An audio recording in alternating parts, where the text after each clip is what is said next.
Hello students, welcome the another session of current affairs. In this particular video, we'll be covering important indices and report of 2024. So before starting this particular video, I would like to say that US का चुनाव और exam का तनाव, अगर दोनों चीज़ों का सही से और समय पे इलाज ना किया जाए तो दोनों ही चीज़ें आपके दिमाग पे हावी हो सकती हैं। तो यूएस के चुनाव का तो रिज़ल्ट आ गया, अब बात करते हैं आपके एग्ज़ाम के तनाव की। तो एग्ज़ाम के तनाव को कम करने के लिए हम लोग स्टार्ट कर रहे हैं।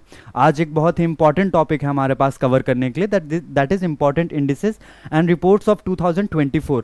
This is one important topic जहां से आप एक्सपेक्ट कर सकते हैं कि क्लैट में this is one of the topic जहाँ से एक मेजर हेडिंग है, जहाँ से एक पैसेज पूछे जाने की प्रोबेबिलिटी हमेशा रहती है। अगर आपसे एक पैसेज पूछा गया तो इसका मतलब है कि आपके 5 नंबर कहीं नहीं गए। और एलिट में हमेशा 1 से 2 क्वेश्चंस हमेशा आते हैं इस पर्टिकुलर टॉपिक से। ये एक पैटर्न अभी तक रहा है, तो हम ये अज्यूम करते हैं कि ये पैटर्न आगे भी कंटिन्यू रहेगा। और इस बेसिक अजम्पशन के साथ हम आज का लेक्चर स्टार्ट करने जा रहे हैं। So let's start with the first important report of 2024 and this is basically Oxfam's Inequality Report 2024. Now, Oxfam's Inequality Report 2024. The report title. Now, the title of this particular report is Inequality Inc. Now, the title is Inequality Inc. Was released the same day as the start of the annual World Economic Forum in Davos, Switzerland. The report claims that the fortunes of 5 richest men have shot up by 114% since 2020. So this is the first important observation which has been made in this particular report, that you know the 5 richest person on this planet, उनकी जो wealth है last 1 year में 114% बढ़ी है 2020 से जो top 5 richest person है उनकी वेल्थ 114% बढ़ी है। Nearly 5 billion people have been made poorer since 2020। Now 2020 से 5 बिलियन लोग, 5 बिलियन का मतलब क्या, 500 करोड़ लोग और गरीब हुए हैं 2020 से। Now the next important observation of this particular report is billionaires are 3.3 trillion richer than in 2020 and their wealth has grown 3 times faster than the rate of the inflation. Now this is one of the most important fact that you have to keep in your mind, that all the billionaires all around the world, उनकी जो wealth है वो 3.3 trillion dollar बढ़ी है 2020 से, and this is basically 3 times faster than the rate of inflation. और जो basically 2020 से इन्फ्लेशन जितना बढ़ा है उससे 3 गुना ज़्यादा तेजी से बिलियनियर्स की वेल्थ बढ़ी है। The world's richest 1% own 43% of all global financial asset. So this is also very important observation, you have to remember this particular when we talk about examinations like CLAT, जहाँ पे passage based questions पूछे जाते हैं, वहाँ पे हर एक तरीके की इन्फॉर्मेशन आपके लिए रेलेवेंट होती है। The reasons are very simple, क्योंकि मिनिमम 5 सवाल तो आपसे पूछे ही जाने हैं। तो अब हम मूव करते हैं ऑक्सफैम इनइक्वालिटी रिपोर्ट के नेक्स्ट इंपॉर्टेंट पॉइंट पे। At the same time the richest 1% globally emits as much carbon pollution as the poorest 2/3 of the humanity. Now this is one of the most important observation because it is related to the climate change. World में जो top 1% richest person है वो उतना ही carbon emit करते हैं जो 2/3, यानी कि जो पूरे वर्ल्ड में जितने गरीब लोग हैं, अब वो गरीब लोग जितना कार्बन एमिट करते हैं, अब मान लीजिए अगर गरीब लोग यहाँ पे जो वर्ल्ड के जितने भी गरीब लोग हैं, ठीक है, मान लेते हैं कि पूरे वर्ल्ड में 100 लोग गरीब हैं, अब इसमें से 2/3 कितना होगा, अराउंड 66। तो जितना 66% जो 2/3 पुअरर लोग हैं जितना कार्बन एमिट करते हैं, उतना ही कार्बन जो टॉप 1 रिचेस्ट पर्सन है उतना ही वो भी कार्बन एमिट करते हैं।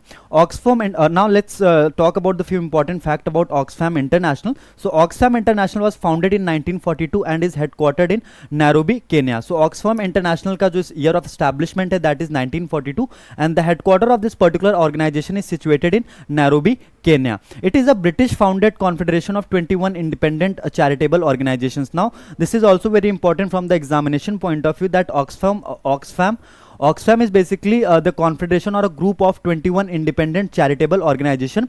Oxfam India. Now this is about India. Oxfam India was established on September 1st, 2024. Now this is important because Oxfam now अभी जिस चीज़ की हम बात कर रहे थे that was a global organization, और इसका जो basically इंडियन जो सेक्टर है, आप कह लीजिए जो एक इंडियन पार्ट है, वो कब ओपन हुआ है, वो ओपन हुआ है 1 सितंबर 2024 को as per the section 8 of the companies act 2013। Now moving on, Amitabh Behar, current CEO of Oxfam India. Now the last important information जो आपको याद रखनी है, जो 1 सितंबर 2024 को ऑक्सफैम इंडिया जो लॉन्च हुआ था या जो स्टार्ट हुआ था उसके अभी करंट सीईओ कौन है? Amitabh Behar. So this is all about the first important report, that is Oxfam inequality report 2024. Now we are moving into the second important report, that is global risk report 2024. Now report is based on the global risk perception survey and annually released by the World Economic Forum. So now this information is relevant for us to understand that report is based on the global risk perception survey. And अब इस particular report को release कौन करता है? Global risk report 2024 को. The report is released by World Economic Forum. India's top 5 risk. अब देखिए ये जो particular point है, जो second bullet point है, इसमें जो सबसे important चीज है वो आपको क्या याद रखनी है? इंडिया के पॉइंट ऑफ व्यू से जो 5 इंपॉर्टेंट रिस्क हैं वो क्या क्या हैं? The first one is misinformation, second one is misinformation and disinformation. So this is the first one, misinformation and disinformation. Second one is infectious diseases, this is the second risk for India. The third one is illicit economic activity. Now इसके लिए illicit economic activities को prevent करने के लिए prevention of money laundering act भी है. Inequality, wealth and income, this is the fourth risk for India की जो हमारे इनकम और वेल्थ में जो इनइक्वालिटी है, that is the fourth major risk for India. And the fifth and the last risk for India is labour shortage. Labour shortage हमारे country में बहुत है. अब आपको लग सकता है कि हमारे कंट्री की पॉपुलेशन 1.45 बिलियन है, तो हमारे कंट्री में लेबर का शॉर्टेज कैसे हो सकता है? तो आपको एक चीज और याद रखनी है कि ये जो बेसिकली 1.45 बिलियन पॉपुलेशन है, इसमें से कितनी ऐसी पॉपुलेशन है जिसके पास वो डिजायर्ड स्किल है जो किसी भी एक पर्टिकुलर डोमेन में चाहिए होती हैं. अब हम मूव करते हैं 5 important risk Indian point of view से हमने देख लिए. अब हम मूव कर रहे हैं नेक्स्ट इंपॉर्टेंट पॉइंट पे, ग्लोबल शॉर्ट टर्म रिस्क. अब ग्लोबली शॉर्ट टर्म रिस्क क्या गया? ग्लोबली जो शॉर्ट टर्म रिस्क और लॉन्ग टर्म रिस्क दो अलग अलग सेक्टर्स में डिवाइड किया गया. सो ग्लोबली जो शॉर्ट टर्म रिस्क है, that are extreme weather events, societal polarization, cyber insecurity. So these are the 3 important short term risks. And then the long term risks are EWS, critical change to earth system. So critical change to earth system, biodiversity loss and ecosystem collapse. So these are the few global long term risks. अब हमने short term risk, long term risk भी देख लिया. हमने India के point of view से जो important चीजें थी हमने वो भी देख लिया.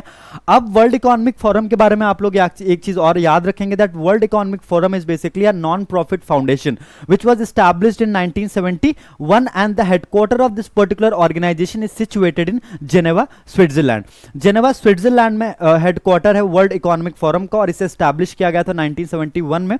और इसे एस्टैब्लिश किया था एक जर्मन इंजीनियर जिनका नाम है क्लॉस स्क्वाब. क्लॉस स्क्वाब ने इसे एस्टैब्लिश किया था 1971 में. With this we are moving into the third important report of 2024, and that is the Corruption Perception Index 2023. Now this particular report is basically जो बताती है आपको वो 2023 में 2023 में किस कंट्री ने कैसा परफॉर्म किया है, इसका जो रिपोर्ट है ये 2024 में रिलीज किया गया. रिपोर्ट का नाम है corruption perception index 2023. Now this particular report is release bye transparency international. Report release करने वाली ऑर्गेनाइजेशन का नाम क्या? रिपोर्ट रिलीज करने वाली ऑर्गेनाइजेशन का नाम है Transparency International. Now this particular report has been released by Transparency International and India has been ranked. अब इंडिया का रैंक कितना है? इंडिया का रैंक है 93 करप्शन परसेप्शन इंडेक्स में. याद रखिएगा India is ranked 93 out of 180 countries. तो यह एक और इंपॉर्टेंट इंफॉर्मेशन कि टोटल कितनी कंट्रीज का डेटा कलेक्ट किया गया while preparing this specific index. So the data of 180 countries have been collected while preparing this particular corruption perception index. Report is prepared by Transparency International. 2022 में India की rank थी 85, 2023 में बढ़ के हो गई है 93. अब अलग अलग कंट्रीज और अलग अलग रीजन का क्या परफॉर्मेंस रहा है उसे भी हम थोड़ा सा देख लेते हैं. सब सहारन अफ्रीका. अब सब सहारन अफ्रीका रीजन जो है उसमें क्या है? अब जो ये सब सहारन अफ्रीकन रीजन है इसमें एक चीज याद रखिएगा कि यहाँ पे लोवेस्ट स्कोर है या लोवेस्ट एवरेज स्कोर कहां पे है? सब सहारन अफ्रीकन रीजन में. ये भी चीज आप लोग याद रखेंगे. Now with this we are moving into the next important part. अब एवरेज स्कोर कितना है? एवरेज स्कोर है 33. सब सहारन अफ्रीकन रीजन में average score is 33 with democracy and the rule of law under pressure. Now the two important things which are under pressure in the sub-Saharan African region are basically democracy and the rule of law. अब ऐसा क्यों है सब सहारन African countries में? आप लोगों को पता होगा कि बहुत सारी कंट्रीज ऐसी हैं अफ्रीका में जहां पे कॉन्टिन्यूसली कॉन्टिन्यूसली अलग अलग चीज़ों को लेकर के वॉयलेंस होता रहता है, उसमें से जैसे countries like Nigeria, countries like Burkina Faso, जहां पर ये अलग अलग डिस्प्यूट चलता रहता है। India's position, rank and score. India rank 93 out of 180 countries, तो ये चीज़ हम लोग ऑलरेडी कवर कर चुके हैं कि इंडिया का rank 93 out of 180 countries in 2023, where India was ranked 85 in 2022। अब इंडिया का स्कोर कितना, विद स्कोर ऑफ 39। अब याद रखिएगा, ये याद रखने का तरीका बहुत सिंपल है। इंडिया का स्कोर कितना है, इंडिया का स्कोर है स्कोर इज 39। अगर आप स्कोर को रिवर्स कर दीजिए तो कितना डिजिट बन जाएगा, 93। सो इंडिया का स्कोर है 39 और हमारा रैंक कितना है, 93। 39 को अगर रिवर्स कर देंगे तो रैंक आ जाएगा, और 93 को अगर रिवर्स कर देंगे तो इंडिया का स्कोर आ जाएगा। So this is about India. Now we are moving into the next important part of this particular information of this particular report. अब 2022 में हमारी जब रैंक 85 थी, तब हमारा स्कोर कितना था, तब हमारा स्कोर था 40। अब कौन सी कंट्री ऐसी है जिसने टॉप किया इस पर्टिकुलर इंडेक्स में? Top performers are Denmark, Finland and न्यूजीलैंड, leading with the score of 80, 87 and 85. So you just have to remember that Denmark has topped the corruption perception index. Denmark has been ranked 1 in the corruption perception index and the Denmark has scored, Denmark का score कितना? Denmark का score है 87. Denmark has scored 87. Now which country is at the bottom of this particular index? Which country is at the bottom? So Somalia is at the bottom of this particular index. Somalia सबसे नीचे है। Somalia का rank कितना है? Somalia का rank है 180th और score कितना है? 11।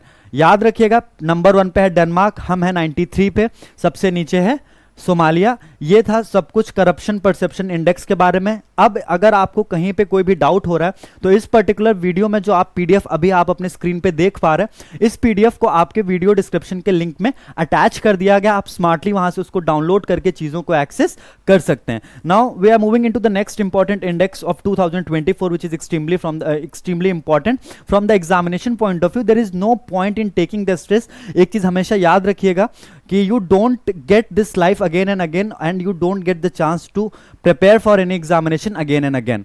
So जब तक इस एग्जाम की प्रिपरेशन कर रहे हैं, इस जर्नी को एंजॉय करिए। I would like to say that सैर कर दुनिया की गाफिल जिंदगानी फिर कहाँ, जिंदगी अगर कुछ रही तो ये जवानी फिर कहाँ। द पॉइंट हियर इज कि ये टाइम वापस बार बार नहीं आएगा। लास्ट के कुछ दिन बचे हैं आपके पास, अभी भी लास्ट के 17-18 डेज हैं। सब कुछ दे दीजिए जो आपके पास अवेलेबल है इस एग्जाम को, और अगर रिजल्ट ना मिले तब आप अपने आप से कंप्लेन करिएगा। बट जब तक आप अपना 100% नहीं दे रहे हैं, कंप्लेन करने का कोई मतलब ही नहीं है, गिल्ट में जाने का कोई पॉइंट नहीं है। इसीलिए मैं आपसे फिर से कह रहा हूं कि इस वीडियो को आप एंड तक देखिए, और एक इंपॉर्टेंट हेडिंग है जो आपकी एक इंपॉर्टेंट टॉपिक है उसको कवर करिए। With this much of information we are moving into the fourth important index of 2024 which is known as TomTom traffic index 2023। The 13th edition of the TomTom traffic index was released, ranking cities based on their average travel time. So this is the 13th edition. याद रखिएगा 13th addition release हुआ है TomTom traffic index 2023 का। The TomTom traffic index evaluates cities around the world by their average travel time. So this is one of the important, these are the important parameters, and on the basis of these parameters TomTom traffic index is prepared. And what are these parameters? So these parameters are basically average travel time, the fuel cost and CO2 emission. आपको कितना time लगता है average travel करने में, fuel का cost कितना है और CO2 एमिशन कितना है। Providing free access to high quality and useful information. This year it features 387 cities across 57 countries. So the next important information that you have to remember regarding the TomTom traffic index 2023, that in this year in 2023 this particular index has taken data from 387 countries, and these 387 countries are situated in 55 different countries in 6 different continents. Now we'll see अब क्या क्या चीज़ें अभी examination के लिए जो आपको अब याद रखनी है। ये जो चीज़ें थी ये भी आपको याद रखनी है। अब देख लेते हैं कि रैंक 1 किस कंट्री का है। So London has been ranked first as the busiest city with highest traffic congestion. So now London has been ranked first with the busiest city and the highest traffic congestion in the world. It is followed by Dublin and Toronto. So first पे London है, second पे Dublin है, third पे Toronto है। अब देखिए कि travel time कितना है यहाँ पे, एवरेज ट्रैवल टाइम कितना है। सो the average travel time for a distance of 10 kilometre in London is 37 minutes. तो लंदन में जो 10 किलोमीटर कवर करने के लिए आपको 37 मिनट्स अपने इन्वेस्ट करने पड़ेंगे। अब इंडिया का कौन सा सिटी है? Bengaluru with an overall rank of 6 is the most congested city in Asia. So Bengaluru is the most congested city in Asia, और पूरे वर्ल्ड में बेंगलुरु को 6th प्लेस पे रखा गया। और एशिया में सबसे कंजेस्टेड और ट्रैफिक की अगर हम बात करें तो सबसे खस्ता हालत किस जगह की है? बेंगलुरु की, which is known as the Silicon Valley of India. Pune overall rank 7th and Manila Philippines with an overall rank of 9th have been ranked as the second and third of the congested cities in Asia. So पहले number पे Asia में सबसे congested city कौन सा है? Bengaluru. Second पे कौन है? पुणे। और थर्ड पे कौन सा कंट्री है? मनीला। सो याद रखिएगा, it is the acronym of BPM। B stands for Bengaluru, P stands for Pune and M stands for Manila. Bengaluru Asia में सबसे कंजेस्टेड सिटी है। एशिया में रैंक क्या है ग्लोबली? 6th। पुणे का रैंक क्या है ग्लोबली? 7th। और मनीला का रैंक कितना है? 9th। और ये तीन सिटीज जो है Bengaluru, Pune and Manila, these are the 3 most congested cities of Asia. Now two cities in India, Bangalore and Pune, were among the 10 worst cities for traffic in 2023 according to the TomTom report. So as per the TomTom report 2024, Bangalore and Pune are the two worst cities when it comes to the traffic in Asia. Bengaluru का rank 6th है globally और Asia में पहला rank है। पुणे का rank 7th है globally और Asia में दूसरा रैंक है। और तीसरे नंबर पे कौन सी कंट्री है? तीसरे नंबर पे है आपकी मनीला, एशिया में, और ग्लोबली 9th नंबर पे। पहले नंबर पे कौन सी सिटी आती है? पहले नंबर पे आती है लंदन, दूसरे पे है डबलिन और तीसरे पे है टोरंटो। ठीक है, अब हम मूव कर रहे हैं नेक्स्ट इंपॉर्टेंट टॉपिक पे या नेक्स्ट इंपॉर्टेंट इंडेक्स पे, that is gender inequality index. Gender inequality index 2022। Now GII, gender inequality index, release by the United Nations Development Programme. UNDP release करता है जेंडर इनइक्वालिटी इंडेक्स को, याद रखिएगा। United Nations Development Programme UNDP release करता है gender inequality index को। Index is release by UNDP in their report human development report 2023-24। अब ये जो जेंडर इनइक्वालिटी इंडेक्स है, इसे किस पर्टिकुलर रिपोर्ट का पार्ट बना करके रिलीज किया गया है? So this particular index, gender inequality index is a part of human development report 2023-24 जो UNDP ने रिलीज किया, उसी का एक पार्ट है जेंडर इनइक्वालिटी इंडेक्स। अब इस पर्टिकुलर रिपोर्ट का जो रिलीज की गई है 2023 में, 23-24 की ह्यूमन डेवलपमेंट रिपोर्ट, इसका टाइटल क्या है? टाइटल इज एक्सट्रीमली इंपॉर्टेंट, याद रखिएगा। Breaking the gridlock, reimagining cooperation in a polarised world is the title of this human development report 2023-24। Breaking the gridlock, reimagining cooperation in a polarised world. अब किस particular country ने इस particular index को top किया? Top करने वाली country का नाम है डेनमार्क। डेनमार्क के बाद रैंक आता है नॉर्वे का और उसके बाद है स्विट्जरलैंड। नंबर 1 पे है डेनमार्क, याद रखिएगा। नंबर 2 पे है नॉर्वे। इंडिया का रैंक कितना है? जेंडर इनइक्वालिटी इंडेक्स में इंडिया का जो रैंक है, that rank is basically 108। India का रैंक कितना है? इंडिया का रैंक है 108। टॉप किसने किया है? डेनमार्क ने। हम किस नंबर पे आते हैं? हम आते हैं 108 नंबर पे, 108। Now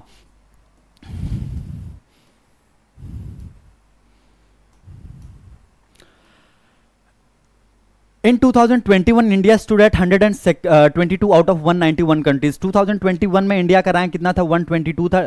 global inequality index, gender inequality index is a composite major reflecting inequality in achievements between women and main in 3 dimensions. याद रखिएगा, 3 डायमेंशंस होते हैं। 3 डायमेंशंस कौन कौन से हैं जो जेंडर इनइक्वालिटी इंडेक्स में यूज किए जाते हैं? So these are reproductive health, empowerment and labour market. So these are the 3 important dimensions which are used while preparing the gender inequality index, and these are reproductive health, empowerment and labor market.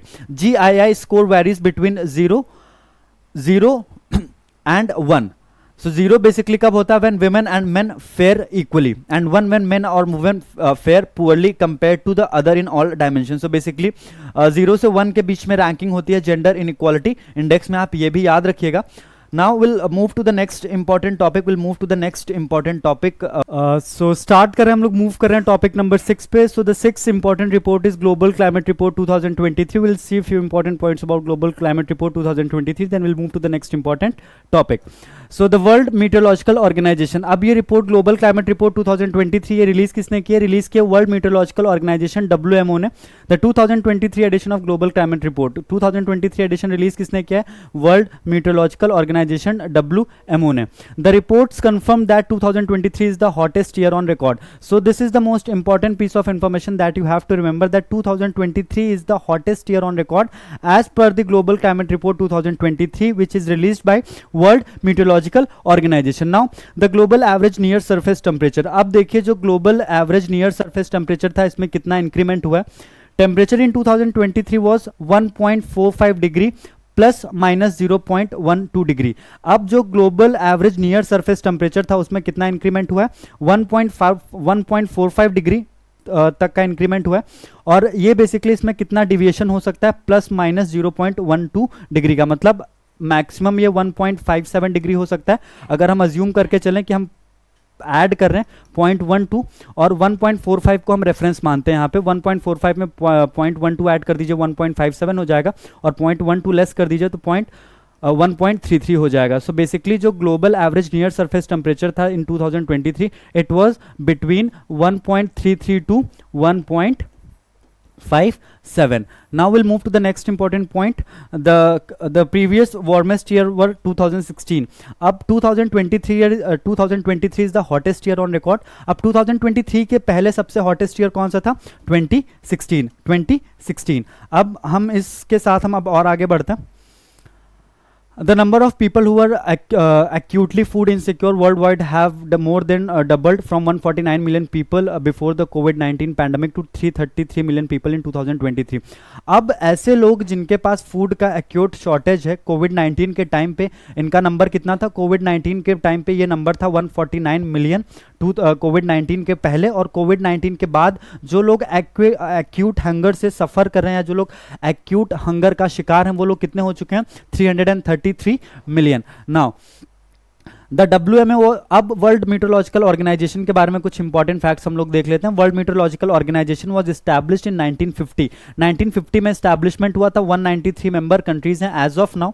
और ये चीज़ भी आपको याद रखनी होगी, World meteorological organisation का establishment हुआ था 1950 में. और वर्ल्ड मीटरोलॉजिकल ऑर्गेनाइजेशन की प्रीडिसेसर कौन सी ऑर्गेनाइजेशन थी? मतलब वर्ल्ड मीटरोलॉजिकल ऑर्गेनाइजेशन के पहले कौन सी ऑर्गेनाइजेशन थी? It was international meteorological organisation. और इंटरनेशनल मीटरोलॉजिकल ऑर्गेनाइजेशन का स्टैब्लिशमेंट कब हुआ था? 1873 में. It was formally established by the world meteorological convention of 1947. So world meteorological organisation was established by the virtue of world meteorological convention of 1947 and this specific convention which was signed in 1947 came into effect on 23rd of March 1950. 23rd of March 1950 को ये convention effect में आता है. इसीलिए world meteorological department का जो basically world meteorological organisation का जो एस्टैब्लिशमेंट है वो कब हुआ? 1950 में. अब हम लोग वर्ल्ड मीटरोलॉजिकल डे कब सेलिब्रेट करते हैं? मार्च 23 को. रीजन क्या है? रीजन बहुत सिंपल है, क्योंकि इसी दिन जो कन्वेंशन था वो इफेक्ट में आया था, इसीलिए वर्ल्ड मीटरोलॉजिकल डे हम सेलिब्रेट करते हैं 23rd of March को. Now it is headquartered in Geneva. अब वर्ल्ड मीटरोलॉजिकल ऑर्गेनाइजेशन का हेडक्वार्टर कहाँ पे? वर्ल्ड मीटरोलॉजिकल ऑर्गेनाइजेशन का हेडक्वार्टर है जेनेवा में. और इसके करंट सेक्रेटरी जनरल कौन है?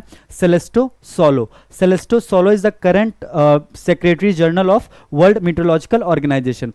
With this much of information, we'll move to the next important index or report, that is Human Development Report 2023-24. This is one of the most important report of 2023-24 and the name of this specific report is Human Development Report 2023-24.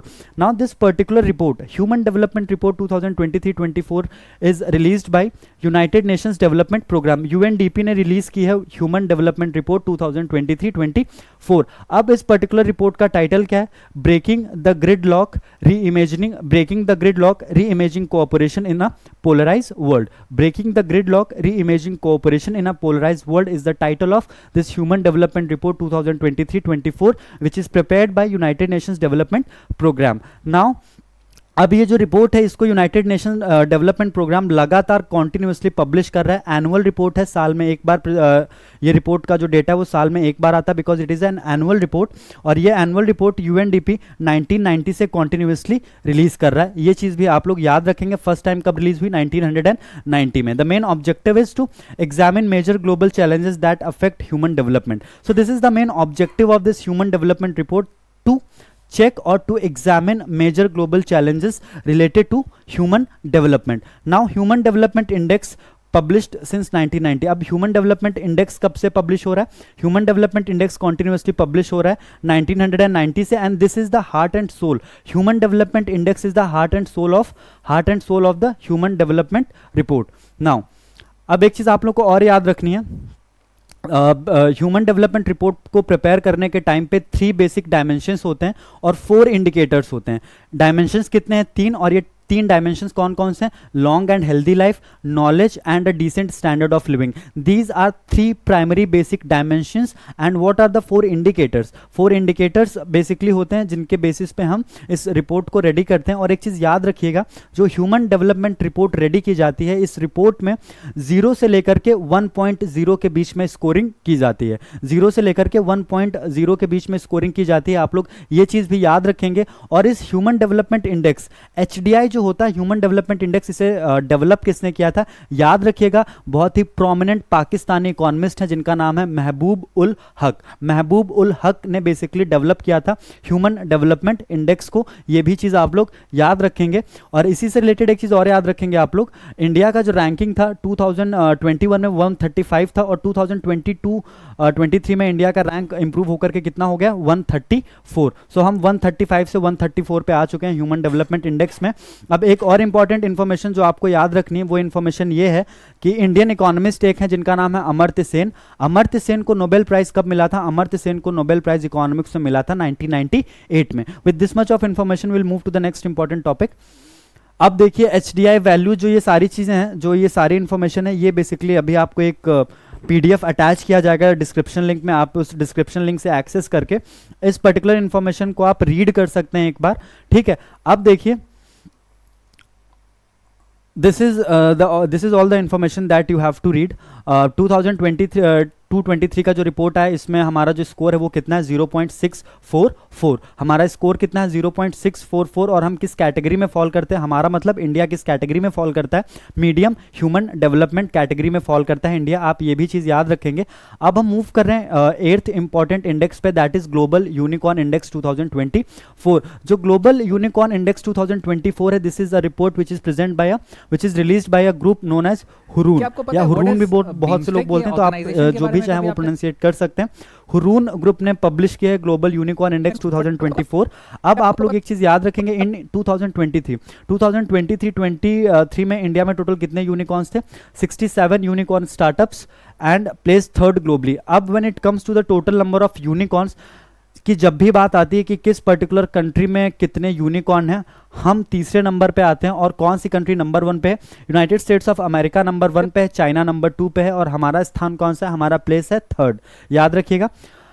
अब एक चीज याद रखिएगा, founders from India produce more offshore unicorns than any other country. अब एक जो सबसे important चीज है वो आप लोग को याद रखें, वो पॉइंट ये है कि इंडियन फाउंडर्स ने सबसे ज्यादा आउट ऑफ कंट्री या कंट्री के बाहर सबसे ज्यादा यूनिकॉर्न किस कंट्री के फाउंडर्स ने क्रिएट किए? तो उसका आंसर क्या होगा? उसका आंसर है इंडियन फाउंडर्स ने सबसे ज्यादा ऑफशोर यूनिकॉर्न्स क्रिएट किए हैं, ठीक है। नाउ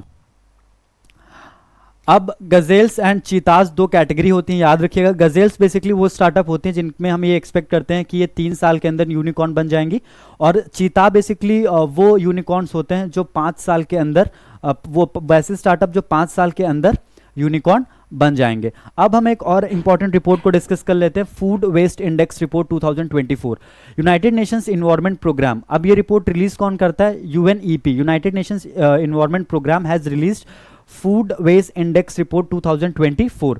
अब इस रिपोर्ट को साथ में UNEP की किसने हेल्प की है इस रिपोर्ट को प्रिपेयर करने में? तो UNEP की हेल्प की है रैप ने। WRAP stands for waste and resources action programme. So waste and resources action programme has helped United Nations environment programme to prepare this particular report. Now FWI tracks global and national generation of food and inedible part wasted at retail and consumer levels. So FWI basically track करता है, FWI food waste index ये basically track करता है कि किस particular level पे retail और consumer level पे कितना ज़्यादा फूड या कितना फूड वेस्ट हो रहा है. अब देखिए एक इंपॉर्टेंट सस्टेनेबल डेवलपमेंट गोल है जो आप लोग को याद रखना है. So this food waste index जो basically है, it supports two indicators of SDG 12.3 which is to achieve by 2023. तो बस आपको इतना याद रखना है, सस्टेनेबल डेवलपमेंट गोल 12.3 से रिलेटेड है फूड वेस्ट इंडेक्स. नाउ अब देखिए household across all continents wasted over 1 billion meals a day in 2022. So this is some horrific figure कि 2022 में हर दिन 100 करोड़ से ज़्यादा मील वेस्ट हुए हैं हर दिन. 100 crore or 1 billion meals were wasted per day in 2022, while 783 million people were affected by hunger and a third of humanity faced food insecurity. So basically 783 million लोग ऐसे हैं पूरे वर्ल्ड में जो हंगर से बेसिकली क्या है, जो हंगर से डायरेक्टली इम्पैक्ट हो रहे हैं. And eight the same time 2022 में हम लोगों ने 1 बिलियन मील्स वेस्ट की हैं हर दिन. ये चीज़ भी आप लोग याद रखेंगे. अब रैप के बारे में क्या, WRAP is an climate action NGO, right, established in the UK in 2000, working to tackle the causes of the climate crisis and give the planet a sustainable future. So this is all about RAP. Now we'll see topic number 10, India Employment Report, India Employment Report 2024. So let's discuss few important thing about India Employment Report 2024. We'll give this particular topic a bit more respect. हम इसको थोड़ा सा ज़्यादा respect देने वाले हैं. Indian context में report release की गई इसलिए ये ज़्यादा हमारे लिए थोड़ा सा इंपॉर्टेंट है. अब क्या क्या चीज़ें इंपॉर्टेंट हैं इस पर्टिकुलर रिपोर्ट में, उनको हम थोड़ा सा देख लेते हैं. द 2024 एडिशन, अब 2024 एडिशन किसने रिलीज़ किया है? 2024 एडिशन रिलीज़ किया है जॉइंटली इंटरनेशनल लेबर ऑर्गेनाइजेशन और institute of human development. So आप लोग याद रखेंगे ILO international labour organisation plus institute of human development, इन दोनों लोगों ने जॉइंटली मिल के रिलीज़ की है इंडिया एम्प्लॉयमेंट रिपोर्ट 2024. ठीक है, अब हम आगे बढ़ते हैं. The report highlights the worrying state of youth employment in India. अब इस रिपोर्ट का जो इंडिया एम्प्लॉयमेंट रिपोर्ट 2024 रिलीज की गई है, इसका जो सबसे मेन एरिया ऑफ कंसर्न क्या था, वो मेन एरिया ऑफ कंसर्न है जो यूथ के बीच में अनएम्प्लॉयमेंट है या जो वरीसम स्टेट है यूथ एम्प्लॉयमेंट का इंडिया में. इसीलिए कहते हैं कि पढ़ने का मौका है, पढ़ लीजिए, अदरवाइज आप भी इस रिपोर्ट का हो सकता है पार्ट बन जाए. आपको ये सारी चीज़ें देख के ये समझना चाहिए कि इंडिया में यूथ के बीच में जो एम्प्लॉयमेंट की स्थिति है उसकी हालत बहुत खस्ता है. तो ये भी एक आपका ऑब्जेक्टिव होना चाहिए, मोटिव होना चाहिए कि आपको पढ़ना क्यों है. The India employment report 2024 is the third in the series of regular publications by the Institute of Human Development. So this particular report, India Employment Report 2024 basically third edition है इस पर्टिकुलर रिपोर्ट का, याद रखिएगा थर्ड एडिशन है. अब हम आगे बढ़ते हैं. 2024 में जो रिलीज़ किया गया है इंस्टीट्यूट ऑफ ह्यूमन डेवलपमेंट ने जो ये रिपोर्ट रिलीज़ की है, ये थर्ड एडिशन है, आप ये भी याद रखेंगे. It is primarily based on analysis of data from the national sample survey. अब इंडिया एम्प्लॉयमेंट रिपोर्ट 2024 को प्रिपेयर करने के लिए हमने डेटा किसका इस्तेमाल किया? हमने डेटा इस्तेमाल किया है नेशनल सैम्पल सर्वे और PLFS का, पीरियोडिक लेबर फोर्स सर्वे और नेशनल सैंपल सर्वे का इस्तेमाल करके, उसका डेटा इस्तेमाल करके हमने इस पर्टिकुलर रिपोर्ट को रेडी किया जिसका नाम है इंडिया एम्प्लॉयमेंट रिपोर्ट 2024.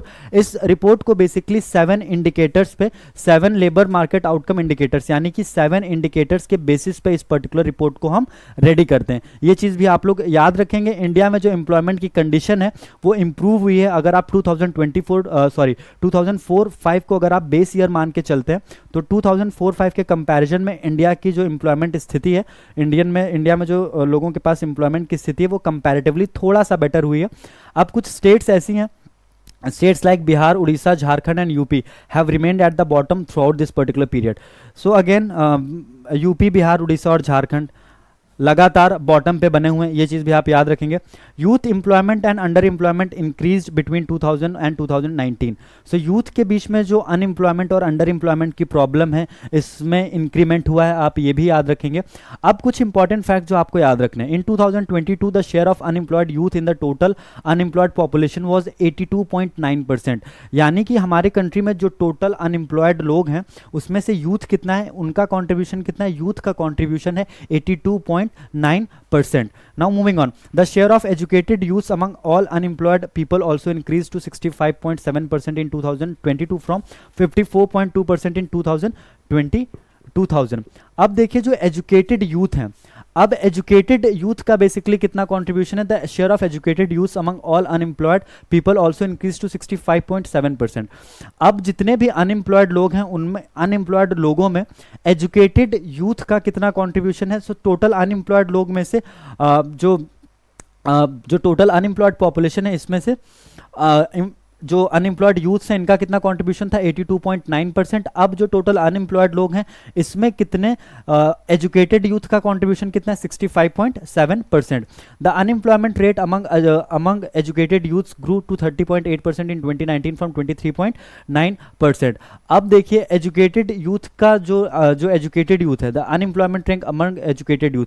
अब एजुकेटेड यूथ के बीच में जो अनएम्प्लॉयमेंट रेट है वो 2000 में 23.9% से बढ़ करके 2019 में 30.8% हो गया, बट 2022 में ये कम होकर के वापस कितना हो गया, 18.4%. 2000 को अगर आप बेस ईयर मान के चलें तो एजुकेटेड यूथ के बीच में जो अनएम्प्लॉयमेंट रेट है वो 2019 में कितना था, 2000 में कितना था, 23.9%. ये बढ़ के 2019 में 30.8% होता है और 2023 में ये कम होकर के वापस 18.4% हो जाता है. Almost 82% of the work force is engage in the informal sector. So India में 82% जो वर्किंग पॉपुलेशन है वो इनफॉर्मल सेक्टर में इंगेज है. आप लोग ये भी याद रखेंगे. सेल्फ एम्प्लॉयमेंट जो है वो प्राइमरी सोर्स है. 55.8% लोग ऐसे हैं जो सेल्फ एम्प्लॉयड हैं. और कैजुअल और रेगुलर एम्प्लॉयमेंट का कंट्रीब्यूशन कितना है, 22.7% कैजुअल का, और रेगुलर एम्प्लॉयमेंट का कंट्रीब्यूशन है 21.5% का.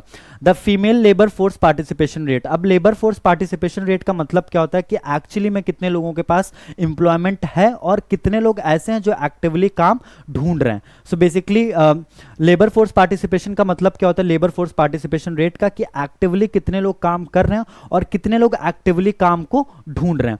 अब female labour force participation rate India में वर्ल्ड में सबसे लोवेस्ट जो है वो बेसिकली इंडिया में, जो वर्ल्ड में सारी country, India is one of the lowest country with when it comes to female labour force participation rate. अब देखिए female labour force participation rate जो है वो 2000 से लेकर के 2019 के बीच में इसमें कितना डिक्रीज हुआ है. सो 14.4% था 2000 में, अब ये डिक्रीज होकर के 8.1% हो गया. The trend reverse thereafter with female labour force participation rising by 8.3 percentage points compare to 1.7 percentage point between 2019 and 2022. There is a considerable gender gap. अब जेंडर गैप की बात कर लेते हैं. वुमेन का जो लेबर फोर्स पार्टिसिपेशन रेट है वो कितना है 2022 में. अब विमेन का जो लेबर फोर्स पार्टिसिपेशन रेट है in a country like India it is 32.8% और मेल का कितना है, मेल का है 77.2%. आप लोग ये भी चीज याद रखेंगे. अब इंटरनेशनल लेबर ऑर्गेनाइजेशन के बारे में कुछ चीजें देख लेते हैं.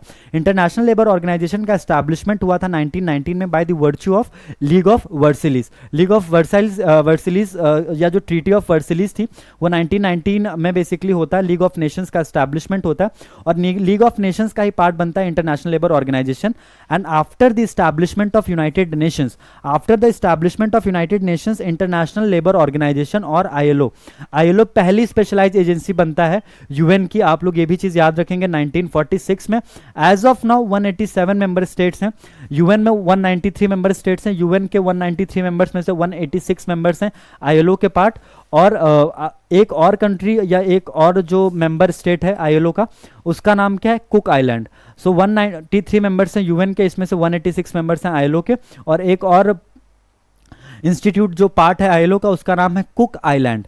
अब देखिए आईएलओ का हेडक्वार्टर कहाँ पे है, जेनेवा स्विट्जरलैंड में. और 1969 में एक बार 1969 में आईएलओ को एक बार नोबेल पीस प्राइज भी मिल चुका है. आप लोग याद रखेंगे 1969 में. अब हम आ जाते हैं 11th important report of 2024 and it is world anti doping report 2023. अब 2023 एडिशन जो है इस रिपोर्ट का 2022-23 एडिशन है. वर्ल्ड एंटी डोपिंग रिपोर्ट का इसे रिलीज किया जा चुका है. रिलीज करने वाली ऑर्गेनाइजेशन का नाम क्या है, world anti doping agency. World anti doping agency ने रिलीज किया इस रिपोर्ट को. और India has emerge as the country with the biggest percentage of doping offender. So India में सबसे ज्यादा डोपिंग के ऑफेंडर्स हैं वो इस रिपोर्ट में पता चला है. अब डोपिंग का मतलब क्या होता है, जब आप किसी भी तरीके का आर्टिफिशियल सब्सटेंसेस को कंज्यूम करते हैं अपनी प्रोडक्टिविटी और अपने परफॉर्मेंस को इंक्रीज करने के लिए। So this performance increasing substance और परफॉर्मेंस इनहांसिंग सब्सटेंस जो होते हैं उनको जब आप यूज करते हैं तो उसको हम डोपिंग कहते हैं। अब देखिए, जो इंडिया में सैंपल्स लिए गए थे, ये टेस्ट कहाँ पे हुआ है, इन सैंपल्स का टेस्ट कहाँ पे हुआ है, national anti doping laboratory New Delhi में हुआ है इसका test. India ranked 11th in the sample testing. हमारा जो टोटल सैंपल टेस्टिंग में हमारा रैंक कितना है, 11th है, आप ये भी याद रखेंगे। वर्ल्ड एंटी डोपिंग एजेंसी जो है वाडा, इसका एस्टैब्लिशमेंट कब हुआ था, 1999 में। 1999 में वाडा का एस्टैब्लिशमेंट हुआ था। किसने किया था एस्टैब्लिशमेंट, इंटरनेशनल ओलंपिक्स कमेटी ने वाडा का एस्टैब्लिशमेंट किया था 1999 में। WADA's governance and funding are based on equal partnership between the sports movement, not important. इसका जो सीट है वो कहाँ पे, मतलब जो वाडा है, वाडा का जो हेडक्वार्टर है वो मॉन्ट्रियल में, और इसकी जो एक सीट है वो लॉसेन स्विट्जरलैंड में है, आप ये भी याद रखेंगे। अब इंडिया में कौन सा एक एक्ट है जो रेगुलेट करता है एंटी डोपिंग के केसेस को, so the name of the act is the national anti doping act 2022। The National Anti-Doping Act 2022 basically regulates the cases of doping in India. Now we'll moving into the 12th important report of 2023-24 2024 की जो 12th important report है उस पे हम move कर रहे हैं, and the name of this particular report is Oxford Global Cities Index 2024. Oxford Global Cities Index 2024. Oxford Economics released its Global Cities Index, which it calls a comprehensive evaluation of the world's 1000 largest urban economies. अब इस report को release किसने किया, Oxford economics ने, और इस पर्टिकुलर report को प्रिपेयर करने के लिए जो 1000 लार्जेस्ट अर्बन सिटीज़ या इकॉनमीज़ हैं उनको बेसिकली इंक्लूड किया गया। 1000 लार्जेस्ट सिटीज़ जो हैं उनको इंक्लूड किया गया। अब ये जो 1000 सिटीज़ हैं ये 163 कंट्रीज से चूज़ की गई हैं। 5 इंपॉर्टेंट कैटेगरीज हैं जिसके बेसिस पे रैंकिंग रेडी की जाती है। Economics 1, governance 2, quality of life 3, environment 4 and human capital 5। So these are 5 important categories, और इस पर्टिकुलर रिपोर्ट को प्रिपेयर करने में टोटल 27 इंडिकेटर्स का यूज़ किया जाता है, आप ये भी याद रखेंगे। अब नेक्स्ट इंपॉर्टेंट चीज़ जो आप लोग को याद रखनी है, Oxford economics global cities index 2024 में टॉप किस कंट्री ने किया, सिटी ने किया। टॉप करने वाली सिटी का नाम है न्यूयॉर्क। न्यूयॉर्क ने टॉप किया, और हर एक कैटेगरी में जो 5 अलग अलग कैटेगरीज थी, हर एक कैटेगरी में न्यूयॉर्क ने 100 आउट ऑफ 100 स्कोर किया, ये भी आप लोग याद रखेंगे। सेकंड पोजीशन किस कंट्री का, सेकंड पोजीशन है लंदन का। और इंडिया की तरफ से कौन सा सिटी है, सेकंड सिटी जो था, सेकंड रैंक किस सिटी का था, लंदन का था। फर्स्ट रैंक किस सिटी का था, न्यूयॉर्क का था। इंडियन सिटी जिसने इस पर्टिकुलर लिस्ट में जगह बनाई है, तो इंडिया की तरफ से दिल्ली है 350th रैंक पे, बैंगलोर है 411th रैंक पे, और मुंबई है 427th रैंक पे, आप ये चीज़ याद रखेंगे। अब हम मूव कर रहे हैं टॉपिक नंबर 13 या 13th इंपॉर्टेंट रिपोर्ट पे। इस रिपोर्ट का नाम है world press Freedom index WPFI 2024। अब ये जो रिपोर्ट है वर्ल्ड प्रेस फ्रीडम इंडेक्स 2024, इसको पब्लिश करने वाली ऑर्गेनाइजेशन का नाम क्या है, Reporters Without Borders. Reporters Without Borders is the organisation जो basically World press Freedom Index को प्रिपेयर करता है। अब आप लोग जो नेक्स्ट इंपॉर्टेंट चीज आप लोग याद रखेंगे वो ये है कि 180 कंट्रीज का डेटा कलेक्ट किया गया है इस particular world press Freedom Index को प्रिपेयर करने के लिए। रिपोर्टर्स विदाउट बॉर्डर ने 180 कंट्रीज का डेटा कलेक्ट किया है, और इन 180 कंट्रीज में इंडिया का रैंकिंग कितना है 2024 में, इंडिया का रैंकिंग है 159। 2023 से स्लाइट इंप्रूवमेंट हुआ है। 2023 वाले रिपोर्ट में हमारी रैंकिंग थी 161, 2024 में हमारी रैंकिंग है 159। रिपोर्ट पब्लिश कौन करता है, वर्ल्ड। अब देखिए जो ये रिपोर्ट है वर्ल्ड प्रेस फ्रीडम इंडेक्स, इसको प्रिपेयर कौन करता है, रिपोर्टर्स विदाउट बॉर्डर्स, ठीक है। अब ये जो पर्टिकुलर रिपोर्ट है ये किस दिन पब्लिश की जाती है, 3rd ऑफ मई। और 3rd ऑफ मई को ही ये रिपोर्ट क्यों पब्लिश की जाती है, क्योंकि इस दिन होता है या इस दिन हम सेलिब्रेट करते हैं world press freedom day. So one more information that you have to remember is कि वर्ल्ड प्रेस फ्रीडम डे हम कब सेलिब्रेट करते हैं, 3rd ऑफ मई को। और 2024 की जो रिपोर्ट आई इसका थीम क्या था, A press for the planet, journalism in the face of the environmental crisis. So this was the theme, a press for the planet, journalism in the face of the environmental crisis. Now अब इस पर्टिकुलर report में एक चीज़ और बताई गई कि world की जो सबसे बड़ी डेमोक्रेसी है इंडिया, इसमें बेसिकली जो प्रेस फ्रीडम है इसको बहुत ज़्यादा थ्रेट है, जो वर्ल्ड की लार्जेस्ट डेमोक्रेसी है। अब एक चीज़ और याद रखिए, In 2024 report, Norway, Denmark and Sweden maintain first, second and third rank. So सबसे रैंक वन पे कौन सी कंट्री है? रैंक वन पे है डेनमार्क और रैंक 180 किसका है? रैंक 180 है एरिथ्रिया का। एरिथ्रिया का 180th रैंक है 2024 में, फर्स्ट रैंक नॉर्वे का है और हमारा कौन सा रैंक है? हमारा रैंक है 159। अब हम नेक्स्ट इंपॉर्टेंट रिपोर्ट पे पहुंच रहे हैं, environment performance index 2024। Environment performance index 2024 में क्या क्या इंपॉर्टेंट चीजें जो आप लोग को याद रखनी है एक बार देख लेते हैं। द वर्ल्ड इकोनॉमिक फोरम, अब इस पर्टिकुलर रिपोर्ट को रिलीज कौन करता है? इन्वायरमेंट परफॉर्मेंस इंडेक्स को, इसको रिलीज करने वाले ऑर्गेनाइजेशन का नाम है world economic forum. World economic forum. The EPI is a global ranking system. Now, Environment Performance Index is a global ranking system that evaluates the environmental health and sustainability of nations. So these are two important things which are taken into account by the World Economic Forum while preparing Environment Performance Index, and these two things are the environmental health and sustainability of nation. Initially launch in 2002। अब इस report को initially launch कब किया गया था? 2002 में launch किया गया था, याद रखिएगा। और ये एक बाईइनियल रिपोर्ट है। बाईइनियल रिपोर्ट होने का मतलब क्या है कि ये रिपोर्ट बेसिकली 2 साल में एक बार रिलीज की जाती है। जो भी इवेंट 2 साल में एक बार होता है उसको हम क्या बोलते हैं? बाईइनियल। सो ये बाईइनियल रिपोर्ट है।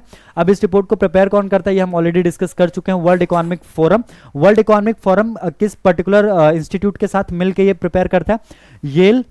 Yale centre for environmental law and policy. So basically Yale university में एक सेंटर है जिसका नाम है Yale centre for environmental law and policy, along with Columbia University Center for International Earth Science and Information Network. So these are two institute जो world economic forum के साथ मिलकर इस रिपोर्ट को रेडी करते हैं। 180 कंट्रीज रहती हैं इस पर्टिकुलर इंडेक्स में, ये भी आप लोग याद रखिएगा। और 58 परफॉर्मेंस इंडिकेटर्स होते हैं जिनका यूज किया जाता है इस पर्टिकुलर रिपोर्ट को रेडी करने के लिए।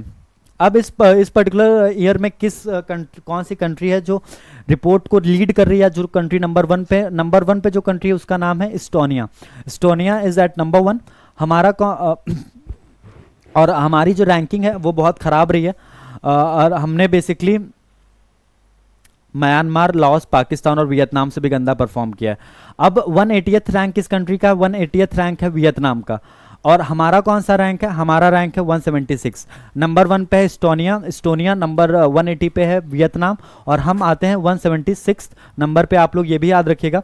एयर क्वालिटी की जब हम बात करते हैं तो हमारा रैंक कितना है? 177। अब कार्बन मोनोऑक्साइड एक्सपोजर में हमारा रैंक कितना है? 178। और as of now India is world's third largest greenhouse gas emitter. So हम बेसिकली थर्ड लार्जेस्ट एमिटर हैं किस चीज के? ग्रीन हाउस गैसेस के। आप ये भी याद रखेंगे। Now we are moving into the next important topic, global gender gap index, the world economic forum. अब ग्लोबल जेंडर गैप इंडेक्स जो है ये भी कौन प्रिपेयर करता है? वर्ल्ड इकोनॉमिक फोरम इस रिपोर्ट को भी पब्लिश करता है। याद रखिएगा 2006 में बेसिकली इस रिपोर्ट को पहली बार पब्लिश किया गया था, आप ये भी याद रखेंगे। अब देखिए 4 अलग अलग डायमेंशंस हैं जिनके बेसिस पे कंपेयर किया जाता है कंट्रीज को जेंडर गैप के लिए। Economic participation is the first, opportunity is the second, educational attainment is the third, health and survival and political empowerment. So basically these are 4 indicators या 4 dimensions, economic participation and opportunity 1, educational attainment 2, health and survival 3, political empowerment 4। अब देखिए इस पर्टिकुलर report में total 14 indicators होते हैं। 14 indicators का use किया जाता है इस पर्टिकुलर रिपोर्ट को प्रिपेयर करने के लिए, आप ये भी याद रखेंगे। The level of progress toward gender parity for each indicator is calculated as the ratio of the value of each indicator for women to the value for men. आपको ये याद रखने की जरूरत नहीं कि फॉर्मूला हम कैसे कैलकुलेट करते हैं। ये एग्जामिनेशन पॉइंट ऑफ व्यू से, at least from the entrance examination point of view, इस पर्टिकुलर इन्फॉर्मेशन की उतनी रेलेवेंस नहीं है। ठीक है। अब देखिए for a country to be included it must report with the last 10 years data for a minimum 12 of the 14 indicators. अब देखिए अगर आप इस पर्टिकुलर रिपोर्ट का पार्ट बनना चाहते हैं तो आपको लास्ट 10 years का डेटा प्रेजेंट करना होगा। टोटल 14 इंडिकेटर्स होते हैं, उन 14 इंडिकेटर्स में से 12 इंडिकेटर्स का डेटा आपको प्रेजेंट करना होगा, which is also very important. Now moving on, this year 18th edition the report benchmarks gender parity across 146 economies. So basically 18th edition इस बार इस रिपोर्ट का रिलीज किया गया। 2006 में पहला रिलीज किया गया था, 2024 में 18th एडिशन रिलीज किया गया और इस 18th एडिशन में 146 इकोनॉमीज को इंक्लूड किया गया।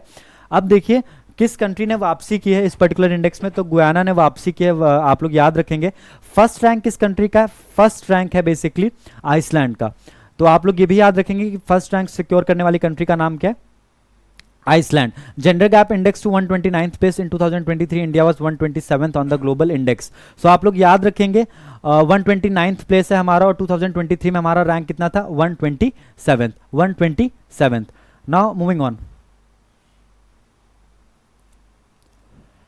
India showed the best gender parity in terms of enrolment in secondary education. So याद रखिएगा, सेकेंडरी एजुकेशन में जब एनरोलमेंट की बात आती है तो हमने सबसे अच्छा इंप्रूवमेंट दिखाया है जितनी भी कंट्रीज हैं, ठीक है। अब देखिए जो नेक्स्ट इंपॉर्टेंट रिपोर्ट हमारे लिए वो है सस्टेनेबल डेवलपमेंट रिपोर्ट 2024। अब जो ये सस्टेनेबल डेवलपमेंट रिपोर्ट 2024 है, इसे रिलीज करने वाली ऑर्गेनाइजेशन का नाम क्या है, UNSDSN, United Nation Sustainable Development Solutions Network ने रिलीज किया है रिपोर्ट जिसका नाम है सस्टेनेबल डेवलपमेंट रिपोर्ट 2024। 2016 से इस रिपोर्ट को कॉन्टिन्यूसली प्रेजेंट किया जा रहा है, और 193 यूएन मेंबर स्टेट्स जो हैं बेसिकली उसमें ये देखा जाता है कि कौन सी कंट्री सस्टेनेबल डेवलपमेंट गोल्स को किस तरीके से अचीव कर रही है। 193 मेंबर स्टेट्स हैं, 2016 से इस रिपोर्ट को पब्लिश किया जा रहा है।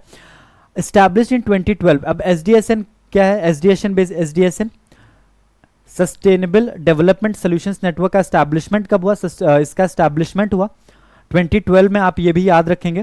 अब इस ऑर्गेनाइजेशन का मेन काम क्या है कि पेरिस अग्रीमेंट और अदर इंपॉर्टेंट जो चीज़ें हैं रिलेटेड टू सस्टेनेबल डेवलपमेंट उनको इंप्लीमेंट करना, एक चीज़ ये भी आपको याद रखनी है। अब एक चीज़ दूसरी चीज़ जो आपको याद रखनी है कि 2030 तक हमें सस्टेनेबल डेवलपमेंट गोल जो 17 है नंबर्स में, इन्हें अचीव करना है। अब इसमें से 16% गोल ही ऐसे हैं कि जो बेसिकली ऑन ट्रैक हैं। 30 गोल्स, टोटल 17 गोल्स हैं सस्टेनेबल डेवलपमेंट गोल जिन्हें हमें 2030 तक अचीव करना है, और इसमें से बेसिकली 16% ही ऐसे हैं जो अभी ऑन ट्रैक हैं, ठीक है। अब हम मूव कर रहे हैं नेक्स्ट इंपॉर्टेंट पॉइंट पे जो हमारे लिए इंपॉर्टेंट है, किस कंट्री का रैंक नंबर 1 है, फिनलैंड का रैंक 1 है। इंडिया का रैंक कौन सा है, इंडिया का रैंक है 109, आप लोग ये भी चीज़ याद रखेंगे। अब देखिए जो मेन नेक्स्ट इंपॉर्टेंट चीज आप लोग को याद रखनी है, the sustainable development agenda should remain the core of global cooperation to 2050 and should be properly financed. तो सस्टेनेबल डेवलपमेंट एजेंडा जो है उस पर हमें प्रॉपरली फोकस्ड रहना है, 2050 तक इन चीज़ों को अचीव करना था, और इन चीज़ों को प्रॉपर तरीके से और टाइमली अचीव करने के लिए जिस भी तरीके के फाइनेंसिंग की ज़रूरत है वो फाइनेंसिंग भी प्रॉपर फाइनेंसिंग प्रोवाइड की जाएगी, आप लोग ये चीज़ भी याद रखेंगे। नेक्स्ट इंपॉर्टेंट चीज़ हेनली पासपोर्ट इंडेक्स। अब हेनलीज पासपोर्ट इंडेक्स के बारे में भी हम देख लेते हैं। The latest edition of Henley's Passport Index was released. The Indian passport is a passport issued by the Ministry of External Affairs. अब देखिए कि इंडिया में पासपोर्ट इशू करने वाली अथॉरिटी का नाम क्या है, Ministry of External Affairs. It enables the bearer to travel internationally and serve as a proof of Indian citizenship as per the Passport Act 1967। Now as per the Passport Act 1967 the passport enables the bearer to travel internationally. अब basically passport is a document which is released by which is issued by Ministry of External Affairs, और ये basically जिस भी passport holder जो होता है, जो bearer होता है, जिसके पास पासपोर्ट होता है, उसको इंटरनेशनली ट्रैवल करने का राइट देता है ये पर्टिकुलर डॉक्यूमेंट। और जब आप किसी दूसरी कंट्री में ट्रैवल कर रहे होते हैं, तो अब आप मान लीजिए आप यूनाइटेड स्टेट्स ऑफ अमेरिका जाते हैं, यूएसए जाते हैं, अब यूएस में किसी इंसान को कैसे पता चलेगा कि आप इंडिया से हैं? आपके लुक से तो पता चलेगा कि आप एशियन हैं, बट कैसे पता चलेगा कि आप इंडिया से हैं? तो बेसिकली जो किसी फॉरेन कंट्री में जो सिटीजनशिप डॉक्यूमेंट होता है वो डॉक्यूमेंट होता है आपका पासपोर्ट। इसीलिए आप लोगों ने मूवीज़ वगैरह में भी देखा होगा कि जब भी कोई दूसरी कंट्री में जाता है तो अपनी जान से ज़्यादा संभाल के रखता है अपने पासपोर्ट को। अब देखिए हेनली एंड पार्टनर्स के बारे में थोड़ा सा देख लेते हैं। सो बेसिकली जो ये इंडेक्स है it started in 2006 as Henley and partners visa restriction index and was changed and renamed in January 2018। Initially इसको किस नाम से हम लोग जानते थे? Henley and partners visa restriction index, और इसका नाम 2018 में बदल के हेनली पासपोर्ट इंडेक्स कर दिया गया था। ये भी आप लोग याद रखेंगे। इस पर्टिकुलर इंडेक्स को प्रिपेयर करने के लिए 199 डिफरेंट पासपोर्ट्स को हम इंक्लूड करते हैं, और इस पर्टिकुलर इंडेक्स को प्रिपेयर करने के लिए हम डेटा कहाँ से उठाते हैं? सो डेटा पिक किया जाता है international air transport association, IATA, international air transport association जो है उससे हम डेटा पिक करते हैं। और नंबर 1 पे कौन सी कंट्री है? नंबर 1 पे है सिंगापुर। अगर आप सिंगापुर के सिटीजन हैं और अगर आपके पास सिंगापुर का पासपोर्ट है तो आपको 195 कंट्रीज में वीज़ा फ्री एंट्री मिलेगी अगर आप सिंगापुर के। सिंगापुर का पासपोर्ट सबसे पावरफुल है, आप लोग याद रखेंगे। इंडिया का रैंक क्या है हेनली पासपोर्ट इंडेक्स में? 82nd रैंक है, आप लोग याद रखेंगे। और सेनेगल और तजाकिस्तान के साथ हमने टाई रखा है, ये भी आप लोग याद रखेंगे। अब फूड एंड एग्रीकल्चरल ऑर्गेनाइजेशन फाओ ने एक रिपोर्ट रिलीज की है, उस रिपोर्ट का नाम है the world's forest 2024 report. The world's forest 2024 report release करने वाले ऑर्गेनाइजेशन का नाम है फाओ। और इस पर्टिकुलर ईयर का थीम क्या था, थीम इज इंपॉर्टेंट, आप लोग याद रखेंगे, accelerating forest solutions through innovations. So the theme for the 2024 is accelerating forest solutions through innovation. अब देखिए अब क्या क्या इंपॉर्टेंट ऑब्जर्वेशन थे इस पर्टिकुलर रिपोर्ट में, हम उससे भी एक बार देख लेते हैं। Deforestation rate decline to 10.2 million hectare. अब डिफॉरेस्टेशन रेट कम हुआ है 1990 से लेकर के 2000 के बीच में जो डिफॉरेस्टेशन रेट था वो था 15.8 मिलियन हेक्टेयर पर ईयर। अब ये कम होकर के 2015-2020 में कितना हो गया, 10.2 मिलियन पर हेक्टेयर। इंडिया का रैंक कितना है, India rank third for average annual net gain in forest area from 2010 to 2020। अब किस पर्टिकुलर कंट्री में टोटल एडिशन हुआ है, मतलब किस कंट्री ने फॉरेस्ट ज़्यादा लगाए या किस कंट्री ने प्लांट्स बहुत ज़्यादा लगाए, उस बेसिकली अगर आप उस डोमेन में अगर जाएंगे तो इंडिया का रैंक कितना है, थर्ड। अब एयर क्वालिटी लाइफ इंडेक्स 2024, अब जो 2024 का एयर क्वालिटी इंडेक्स है इसको रिलीज करने वाले ऑर्गेनाइजेशन का नाम क्या है, epic. Energy policy institute at the university of Chicago ने रिलीज किया 2024 का एडिशन, 2024 एडिशन किस चीज का, एयर क्वालिटी लाइफ इंडेक्स का। The air quality life index और AQLI converts air pollution concentration into their impact on life expectancy.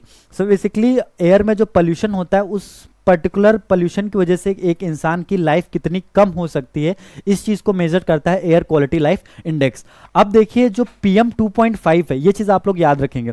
अब देखिए if the world were to permanently reduce fine particulate pollution to meet the WHO guideline, the average person would add 1.9 years onto their life expectancy. So basically जो world health organisation की pollution को लेकर के guidelines हैं, अगर हम उन guidelines को फॉलो करें तो पूरे वर्ल्ड में जितने भी लोग रह रहे हैं उन लोगों की एज में जो एवरेज लाइफ है उसमें 1.9 ईयर्स आप हर एक इंसान की लाइफ में ऐड कर दीजिए, इतना इंपॉर्टेंट है ये। अब देखिए in 2022 India's PM 2.5 concentration were approximately 9 micrograms per cubic meter, reflecting a 19.3% reduction from 2021.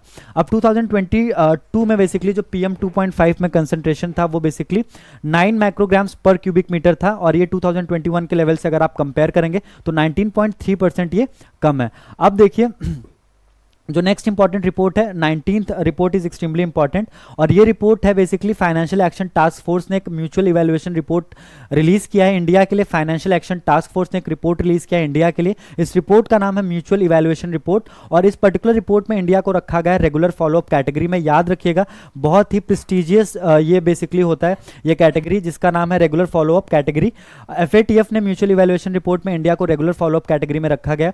UK France और इटली जैसी कंट्रीज हैं बेसिकली रेगुलर फॉलोअप कैटेगरी में, इंडिया भी बेसिकली अब इस रेगुलर फॉलोअप कैटेगरी में आ गया, आप लोग याद रखेंगे। FATF का एस्टैब्लिशमेंट हुआ था 1989 में, आप लोग ये भी याद रखेंगे।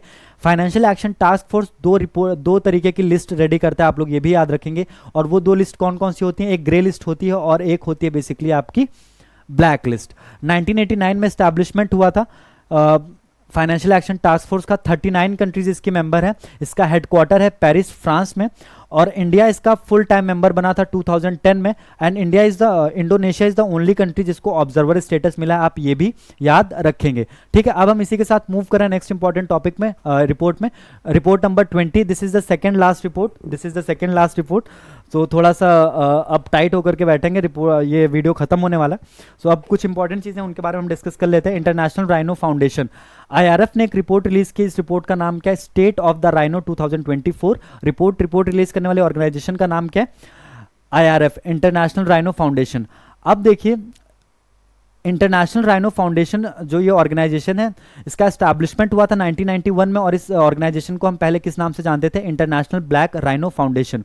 ठीक है, अब राइनो की कितनी स्पीशीज होती हैं, 5 स्पीशीज होती हैं राइनो की, आप लोग ये भी याद रखेंगे। 28,000 राइनोज हैं ऑल अराउंड द वर्ल्ड, आप ये भी याद रखेंगे। सबसे ज़्यादा जो पोचिंग के केसेस हैं वो अफ्रीकन कॉन्टिनेंट में इंक्रीज हुए हैं, 4% केसेस इंक्रीज हुए हैं राइनोज के, आप ये भी राइनो पोचिंग के आप ये भी याद रखेंगे। ठीक है, अब देखिए राइनोज की 5 स्पीशीज होती हैं, 2 African white and black, 3 Asian, Indian rhino, Sumatran rhino and जावन राइनो। तो आप लोग ये भी याद रखेंगे कि राइनो की टोटल 5 स्पीशीज होती हैं, उसमें से 2 अफ्रीका में मिलती हैं ब्लैक एंड व्हाइट, 3 एशिया में मिलती हैं, Indian rhino, Sumatran rhino and Java या जावन राइनो। जो राइनो कंजर्वेशन इनिशिएटिव है ये लॉन्च किया गया था under the national rhino conservation strategy, और इसे लॉन्च किया गया था 2019 में। आप लोग ये भी याद रखेंगे। अब जो इंपॉर्टेंट रिपोर्ट है ग्लोबल हंगर इंडेक्स 2024, इसके बारे में थोड़ा सा डिस्कस कर लेते हैं। इंडिया का रैंक 105 है out of 127 countries in the global hunger index 2024। 19th edition है बेसिकली ये, इस बार जो 19th एडिशन पब्लिश किया गया है इसमें हमारा 105 रैंक है आउट ऑफ 127 कंट्रीज। और किस कैटेगरी में हम फॉल कर रहे हैं? सीरियस हंगर कैटेगरी में हम फॉल कर रहे हैं, आप लोग ये भी याद रखेंगे। और कौन सी ऑर्गेनाइजेशन है जो इस रिपोर्ट को रिलीज करती है? ऑर्गेनाइजेशन का नाम है world wide and wealth hunger life. World wide wealth hunger life is the organisation जो रिपोर्ट रिलीज करता है। इंडिया का रैंक है 105 आउट ऑफ 127 कंट्रीज। 2024 की जो रिपोर्ट है इसका टाइटल क्या है, इसका थीम क्या है? How gender injustice can advance climate resilience and zero hunger. So आप थीम भी याद रखेंगे, थीम था how gender justice can advance climate resilience and zero hunger. अब फाओ ने इस रिपोर्ट को रिलीज किया है। अब फाओ के हिसाब से जो डेफिनेशन है फूड डिप्रिवेशन का, आप ये बेसिकली इस पर्टिकुलर पीडीएफ से एक्सेस कर सकते हैं। बस एक बार आपको पढ़ने की ज़रूरत है, उसके अलावा आपको कुछ भी बहुत ज़्यादा डिटेल में जा करके चीज़ों को कवर करने की ज़रूरत नहीं है। ठीक है, अब ये डेटा तो हम बार बार 3-4 बार ऑलरेडी हम इस डेटा को देख चुके हैं कि 735 मिलियन लोग ऐसे हैं पूरे वर्ल्ड में जो ऑलरेडी किसमें, जो बेसिकली जिनको खाना नहीं मिल पाता है डेली, और हम 1 बिलियन मील्स हर दिन वेस्ट कर रहे हैं। ठीक है, अब देखिए out of 127 countries 42 countries are still experiencing either alarming और serious hunger level. So serious या अलार्मिंग हंगर स्टेटस है 42 कंट्रीज का, आप ये भी याद रखेंगे। इंडिया का स्कोर कितना था? 27.3। 27 पॉइंट ग्लोबल हंगर इंडेक्स में इंडिया का स्कोर इज 27.3, और India is among 42 countries in the serious hunger category. India के साथ साथ में 42 कंट्रीज ऐसी हैं बेसिकली जो सीरियस हंगर कैटेगरी में आती हैं, जिसमें हम भी आते हैं। अब देखिए 2023 में इंडिया का रैंक कितना था? 111। Last topic for the day, last report for the day, and इस रिपोर्ट का नाम क्या है? Economic freedom of the world 2024। अब 29th edition economic freedom report का रिलीज किसने किया? फ्रेजर इंस्टीट्यूट ने रिलीज किया, आप ये भी याद रखेंगे। The index published in the economic freedom of the world measures the degree to which the policies and institutions of countries are supportive of economic freedom. So basically ये चीज़ देखी जाती है कि जो आपकी गवर्नमेंट की पॉलिसी मेकिंग है वो किस हद तक इकोनॉमिक फ्रीडम को सपोर्ट करती है, ये चीज़ बेसिकली देखी जाती है। अब जो पहली बार था the first economic freedom of the world report publish in 1996। पहली बार कब रिपोर्ट को पब्लिश किया गया था? 1996 में। आप लोग ये भी याद रखेंगे। 45 डेटा पॉइंट्स को 5 ब्रॉड कैटेगरीज हैं, 45 डेटा पॉइंट्स को कंसीडर किया जाता है, 5 ब्रॉड कैटेगरीज होती हैं, आप ये भी याद रखेंगे। और बेसिकली 4 अलग अलग कैटेगरीज होती हैं कंट्रीज जिनका रैंक 1 से 42 के बीच में होता है, 1 से 42 के बीच में होता है, इनको हम बोलते हैं मोस्ट फ्री। फिर 43 से 83 के बीच में होती हैं, उन्हें फिर होती हैं 84 से 123 के बीच में, और लास्टली 125 से 165 के बीच में, जिनको हम बोलते हैं लीस्ट फ्री। अब इस बार की जो रिपोर्ट है 2024 की, से रेडी किसने किया? James Gwartney, Robert A Lawson, Ryan Murphy, Matthew D Mitchell, Kevin Grier, Robin Grier, Daniel J Mitchell. ये बेसिकली ये वो लोग हैं जिन्होंने 2024 की रिपोर्ट को रिलीज किया। ठीक है, मतलब प्रिपेयर किया। सबसे लास्ट पे कौन सी कंट्री है? 165th रैंक पे किसका कौन सी कंट्री है? वेनेजुला, आप ये भी याद रखेंगे। India has emerge as the highest rank nation in the South Asia. South Asia में सबसे अच्छा रैंक किस कंट्री का? हमारा रैंक कितना है? 84th। फ्रेजर इंस्टीट्यूट का जो एस्टैब्लिशमेंट हुआ था 1974 में, माइकल वॉकर और टी पैट्रिक बॉयल ने किया था 1974 में फ्रेजर इंस्टीट्यूट का establishment. With this we have completed this particular session. Thank you so much for watching this video. अगर पसंद आए तो आपको you know the drill, Thums up देना है। Thank you so much and all the very best. अभी भी आपके पास 18 दिन, आप बहुत कुछ कर सकते हैं।